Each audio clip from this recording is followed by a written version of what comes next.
ओम शांति। आज है 22 अक्टूबर 2025 और आज कई स्थानों पर नया साल मनाया जाता है और कई स्थानों पर विशेष गोवर्धन पूजा होती है।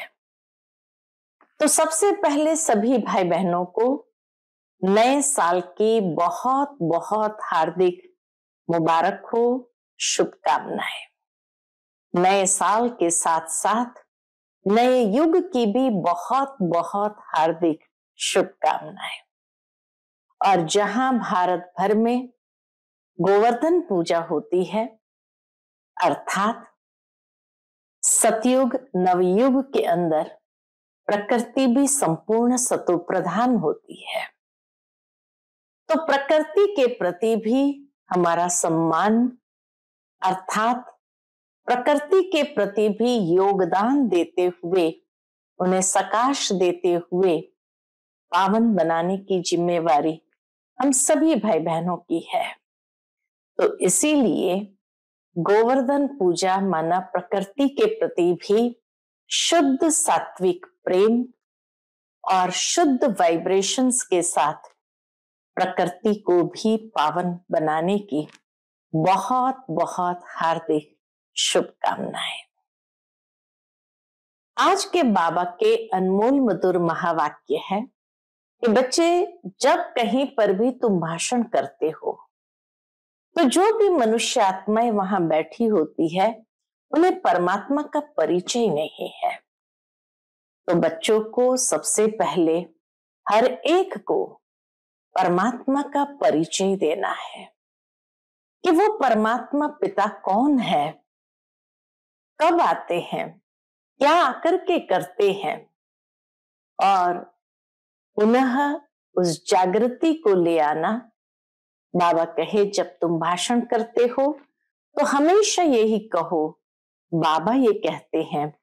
बाबा बाबा शब्द निकलता रहे मुख से तो लोगों को भी तीर लगता है।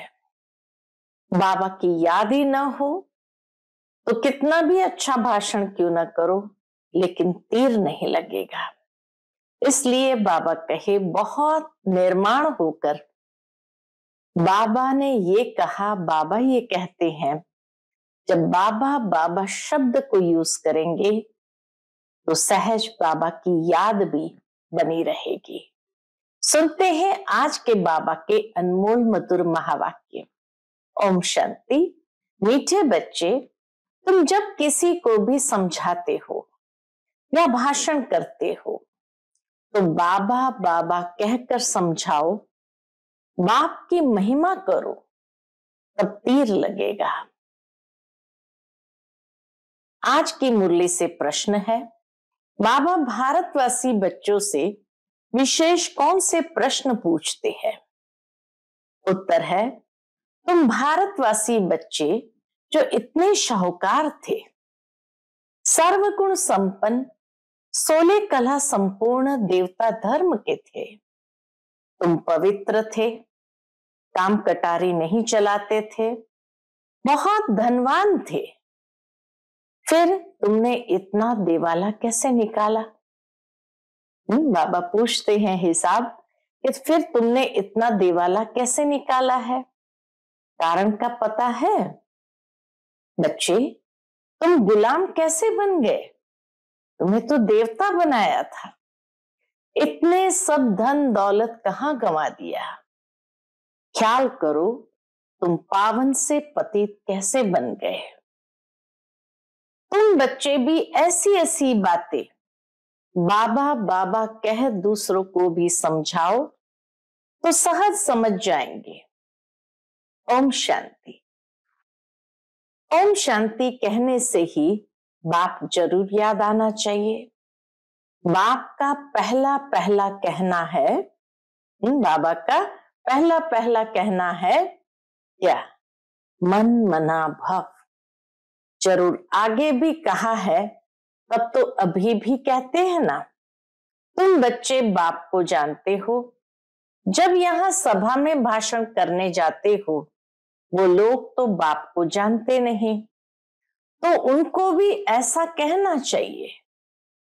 जहां भाषण करने जाते हैं, बाबा कहे पब्लिक तो जानती नहीं परमात्मा कौन है, तो उनको भी ऐसा कहना चाहिए। शिव बाबा कहते हैं वही पतित पावन है, जरूर पावन बनाने के लिए यहाँ आकर समझाते हैं। जैसे बाबा यहाँ तुमको कहते हैं, हे बच्चों, तुमको स्वर्ग का मालिक बनाया था, तुम आदि सनातन देवी देवता धर्म वाले विश्व के मालिक थे, वैसे तुमको भी बोलना चाहिए कि बाबा ये कहते हैं। ऐसे कोई के भाषण का समाचार आया नहीं है। बाबा ने यह भी कह दिया, अभी तक किसी ने ऐसा भाषण का समाचार सुनाया नहीं है। शिव बाबा कहते हैं, मुझे ऊंच से ऊंच मानते हो, पतित पावन भी मानते हो, मैं आता भी हूं भारत में और राजयोग सिखलाने आता हूं। कहता हूं माम एकम याद करो, मुझ ऊंच बाप को याद करो, क्योंकि वह बाप देने वाला दाता है। बाबा है देने वाला दाता।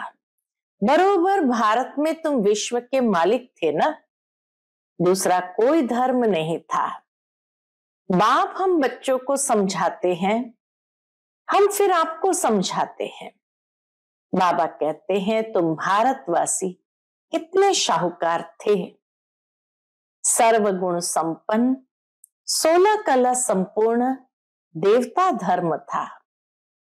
तुम पवित्र थे, काम कटारी नहीं चलाते थे, बहुत धनवान थे। फिर बाप कहते तुमने इतना देवाला कैसे निकाला है? पूछते बाबा इतना तुम्हें अमीर बनाया था, ऊंच बनाया था, फिर इतना देवाला कैसे निकाला है? कारण का पता है, तुम विश्व के मालिक थे, अभी तुम विश्व के गुलाम क्यों बने हो? सभी से कर्जा लेते रहते हो, इतने सब पैसे कहां गए? जैसे बाबा भाषण कर रहे हैं वैसे तुम भी भाषण करो तो बहुतों को आकर्षण हो। तुम लोग बाबा को याद नहीं करते हो तो किसको तीर लगता नहीं है। बाबा कहे भाषण से पहले बाबा को जरूर याद करना चाहिए। जब याद नहीं करते हैं तो किसको तीर लगता नहीं है, वो ताकत नहीं मिलती। नहीं तो तुम्हारा एक ही भाषण ऐसा सुने तो कमाल हो जाए। शिव बाबा समझाते हैं भगवान तो एक ही है जो दुख हरता सुख करता है, नई दुनिया स्थापन करने वाला है। इसी भारत पर स्वर्ग था, हीरे जवाहरतों के महल थे, एक ही राज्य था, सब खीर खंड थे। जैसे बाप की महिमा अपरंपार है वैसे भारत की महिमा भी अपरंपार है। भारत की महिमा सुनकर खुश होंगे।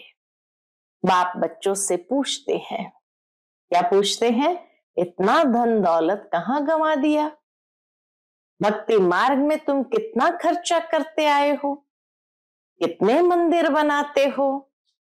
बाबा कहते ख्याल करो, तुम पावन से पतित कैसे बने हो? कहते भी हो ना, क्या कहते हैं बाबा? दुख में आपका सिमरण करते हैं, सुख में नहीं करते हैं।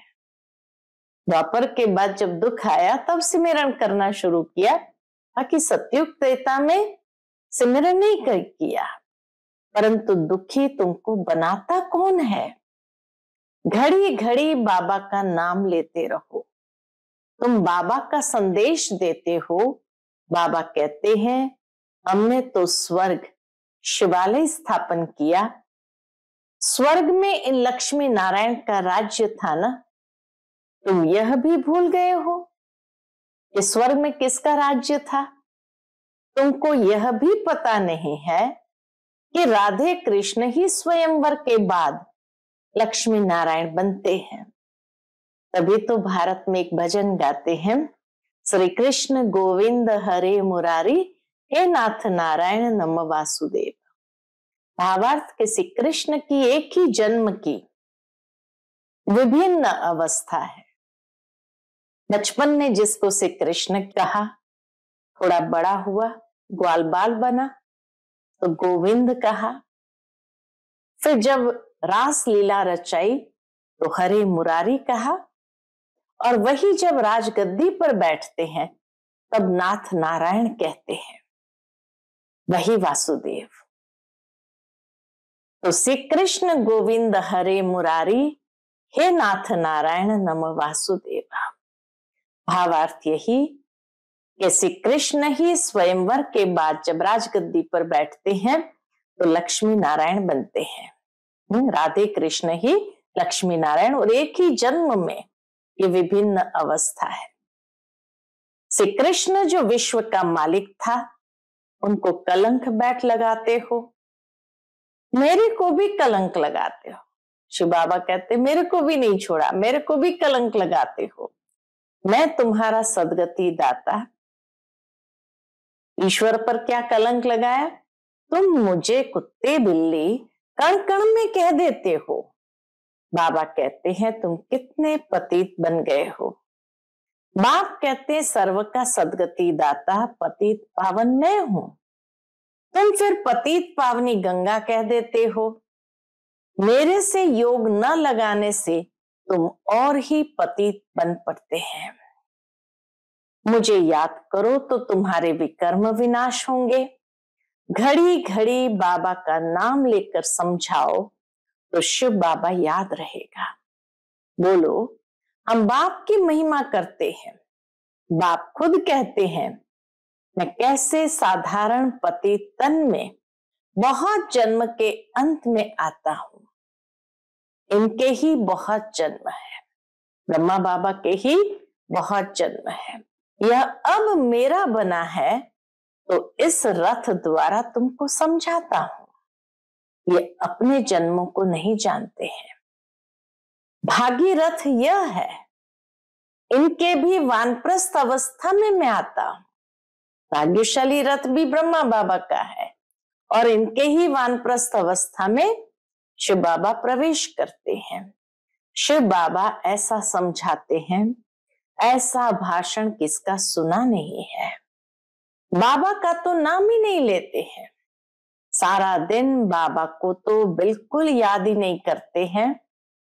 कहाँ समय जाता है? बाबा कहते झरमुई झरमुई में लगे रहते हैं और लिखते हैं कि हमने ऐसा भाषण किया, हमने ये समझाया। बाबा समझते हैं कि अभी तो तुम चींटियां हो, मकोड़े भी नहीं बने हो, और अहंकार कितना कि हमने इसको समझाया, ये समझाया, और अहंकार कितना रहता है। समझते नहीं कि शिव बाबा ब्रह्मा द्वारा कहते हैं। शिव बाबा को तुम भूल जाते हो, ब्रह्मा पर जट बिगड़ते हैं। बाप कहते हैं तुम मुझे ही याद करो, तुम्हारा काम है मेरे से। बाबा भी कहते तुम्हारा काम किससे है? मेरे से है।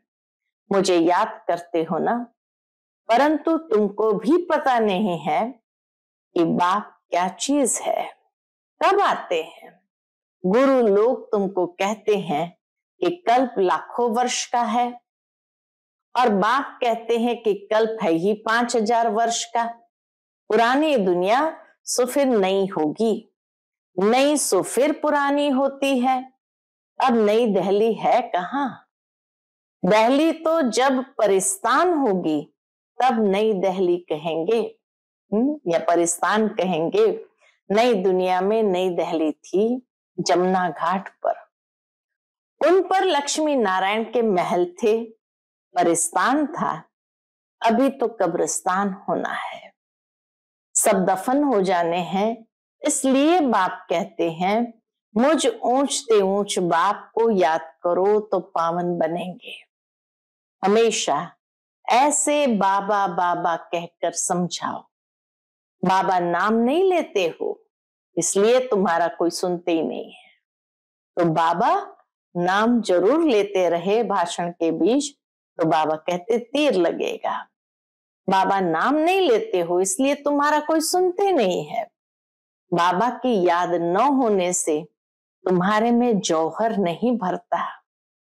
देह अभिमान में तुम आ जाते हो। बांधेलियां जो मार खाती है वह तुमसे जास्ती याद में रहती है, कितना पुकारती है। बाप कहते तुम सब द्रौपदियां हो ना, अब तुमको नंगन होने से बचाते हैं। माताएं भी ऐसे कोई होती है जिनको कल्प पहले भी पूतना आदि नाम दिए थे, तुम भूल गए हो।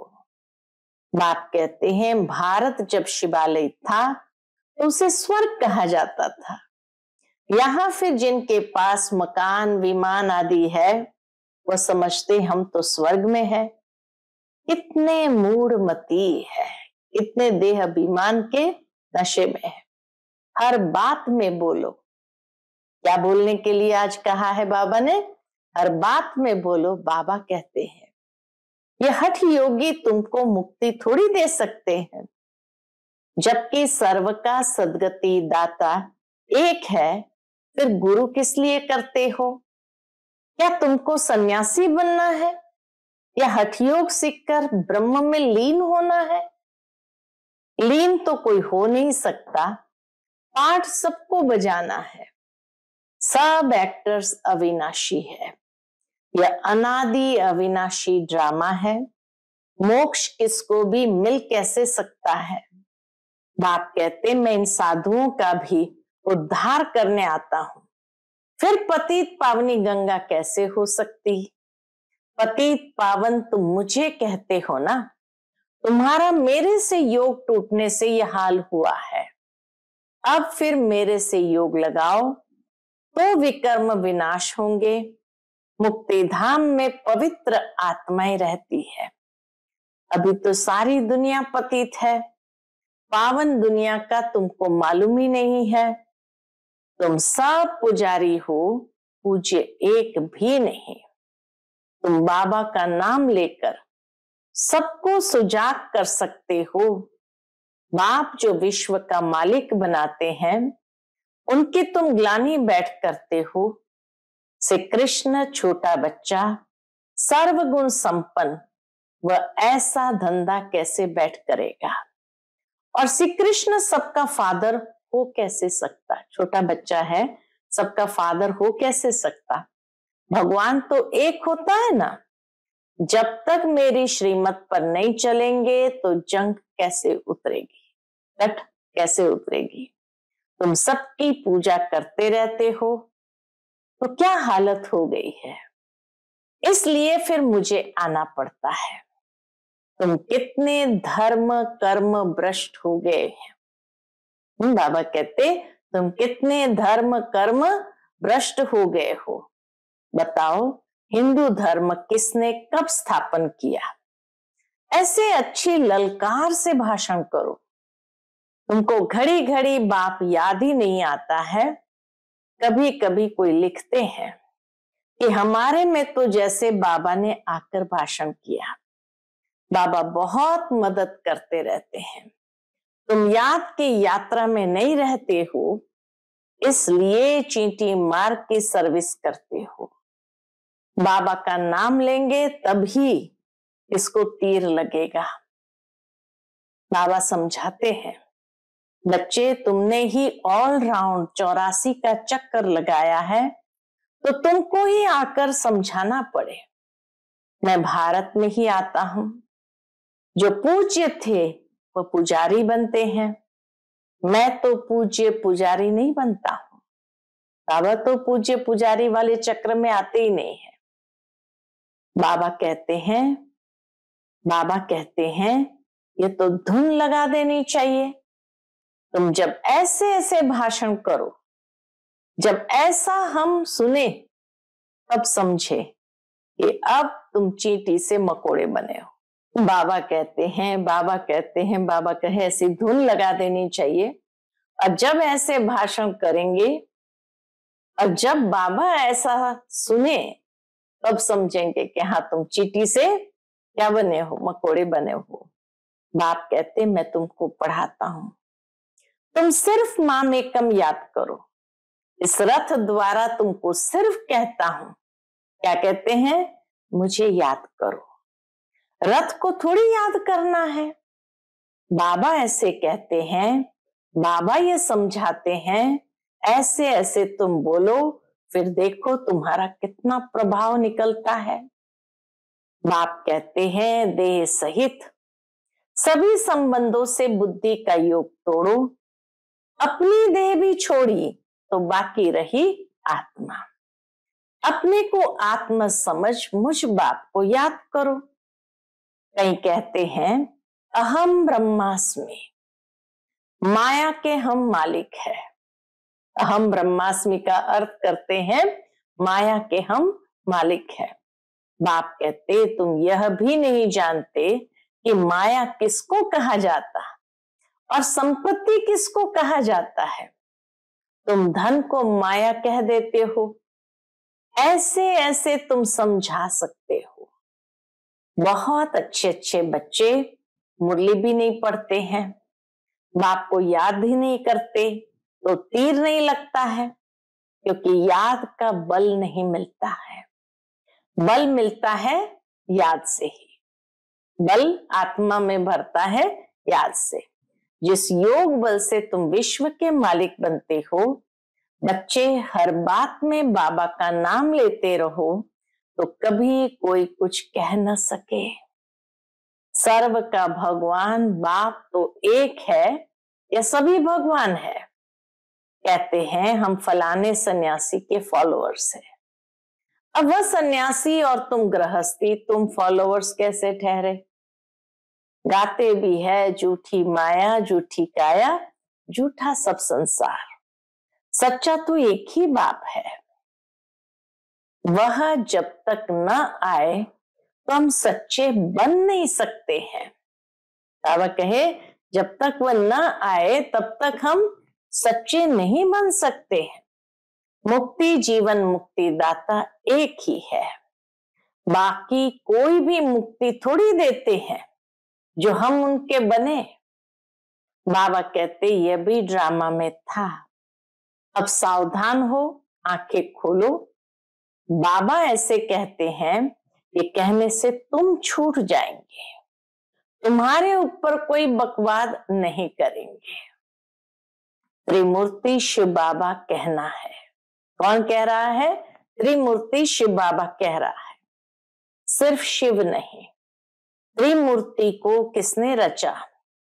ब्रह्मा द्वारा स्थापना कौन कराते हैं? क्या ब्रह्मा क्रिएटर है? ऐसे ऐसे नशे से बोलो तब काम कर सकते हो इस दुनिया में, नहीं तो देह अभिमान में बैठ भाषण करते हैं। बाप समझाते हैं, क्या समझाते हैं? ये अनेक धर्मों का कल्प वृक्ष है। पहले पहले है देवी देवता धर्म, अब वह देवता धर्म कहाँ गया? लाखों वर्ष कह देते, यह तो 5000 वर्ष की बात है। तुम मंदिर भी उन्हों के बनाते रहते हो। दिखाते हैं पांडवों और कौरवों की लड़ाई लगी, पांडव पहाड़ों पर गल मरे, फिर क्या हुआ? मैं कैसे हिंसा करूंगा? मैं तो तुमको अहिंसक वैष्णव बनाता हूं। काम कटारी न चलाना, उसको ही वैष्णव कहते हैं। वह है विष्णु की वंशावली। वैष्णव अर्थात विष्णु की वंशावली, जो एकदम शुद्ध पवित्र। अच्छा, मीठे मीठे सिकिल दे बच्चों प्रति माता पिता बाप दादा का याद प्यार और गुड मॉर्निंग। रूहानी बाप की रूहानी बच्चों को नमस्ते। हम सभी रूहानी बच्चों की रूहानी माता पिता बाप दादा को याद प्यार, गुड मॉर्निंग और नमस्ते नमस्ते। शुक्रिया बाबा, शुक्रिया। आज की मुरली से धारणा के लिए मुख्य सार है। पहली पॉइंट, सर्विस में सफलता प्राप्त करने के लिए अहंकार को छोड़ हर बात में बाबा का नाम लेना है। याद में रहकर सेवा करनी है। झरमुई झरमुई में अपना टाइम वेस्ट नहीं करना है। दूसरी पॉइंट, सच्चा सच्चा वैष्णव बनना है, कोई भी हिंसा नहीं करनी है, देह सहित सभी संबंधों से बुद्धि योग तोड़ देना है। आज का बाप दादा का मधुर वरदान हम बच्चों के प्रति है, हाँ जी के पाठ द्वारा सेवाओं में महान बनने वाले सर्व की दुआओं के पात्र भव। हाँ जी के पाठ द्वारा सेवाओं में महान बनने वाले सर्व की दुआओं के पात्र भव। कोई भी सेवा खुशी और उमंग से करते हुए सदा ध्यान रहे कि जो सेवा हो उसमें सर्व की दुआएं प्राप्त हो, क्योंकि जहां दुआएं होंगी वहां मेहनत नहीं होगी। अब यही लक्ष्य हो कि जिसके भी संपर्क में आए उसकी दुआएं लेते जाए। हाँ जी का पाठ ही दुआएं लेने का साधन है। कोई रॉन्ग भी है तो उसे रॉन्ग कहकर धक्का देने के बजाय सहारा देकर खड़ा करो, सहयोगी बनो, तो उससे भी संतुष्टता की दुआएं निकलेगी। जो दुआएं लेने में महान बनते हैं वे स्वतः महान बन जाते हैं। आज का स्लोगन है, हार्ड वर्कर के साथ साथ अपनी स्थिति भी हार्ड यानी मजबूत बनाने का लक्ष्य रखो। आज का बाप दादा का व्यक्त इशारा है, स्वयं और सर्व के प्रति मनसा द्वारा योग की शक्तियों का प्रयोग करो। उसके अंतर्गत योग का प्रयोग अर्थात अपने शुद्ध संकल्पों का प्रयोग तन पर, मन पर, संस्कारों पर अनुभव करते आगे बढ़ते चलो। इसमें एक दो को नहीं देखो, ये क्या करते, ये नहीं करते, पुराने करते हैं व नहीं करते, ये नहीं देखो। पहले मैं इस अनुभव में आगे आ जाऊं, क्योंकि यह अपने आंतरिक पुरुषार्थ की बात है। जब ऐसे व्यक्तिगत रूप में इसी प्रयोग में लग जाएंगे, वृद्धि को पाते रहेंगे, तब एक एक के शांति की शक्ति का संगठित रूप में विश्व के सामने प्रभाव पड़ेगा। अच्छा, ओम शांति।